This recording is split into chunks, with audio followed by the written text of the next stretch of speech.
मित्रांनो, लग्नानंतर होईलच प्रेम ही मालिका सध्या खूपच मनोरंजक वळणावर आलेली आहे. कारण आता काव्या तिचं आयएस डोकं वापरून IIP रोडवर अपघात होऊन मिसकॅरेज झालेल्या महिलांना न्याय देण्याचा प्रोजेक्ट हाती घेणार असल्याचं पार्थला सांगत असते. आणि आता त्यासाठी काव्या त्या रोडवर मिसकॅरेज झालेल्या बायकांना शोधून त्यांना न्याय देणार असल्याचं पार्थला बोलत असते. तर आता काव्याचं हे सगळं बोलणं नंदिनीने तिच्या पाठीमागून ऐकलेलं असतं. म्हणजे आता नंदिनीला हीच भीती असते की आता काव्या नक्कीच IIP रोडवरील दवाखान्यात जाऊन डॉक्टरांची भेट घेऊन मिसकॅरेज झालेल्या महिलांची माहिती काढणार आणि आता त्या लिस्टमध्ये माझं पण नाव सापडणार.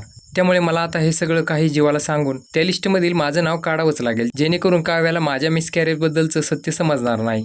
त्यामुळे आता नंदिनी जराही वेळ न लावता जीवाला सगळं काही सांगून दवाखान्यात पाठवून तो मिसकॅरेजचा रिपोर्ट गुपचूप आणायला पाठवते. पण आता इकडे काव्याने ठरवल्याप्रमाणे दवाखान्यात जाऊन डॉक्टरांची भेट घेऊन मिसकॅरेज झालेल्या महिलांची लिस्ट दाखवायला सांगितलेली असते. त्यामुळे आता जीवाला ते डॉक्टर रिपोर्ट देऊन काव्याला नंदिनीच्या मिसकॅरेजबद्दलचं सत्य समजण्यापासून पुन्हा हुलकावणी मिळणार का, हे पाहणं आता खूपच इंटरेस्टिंग ठरणार आहे.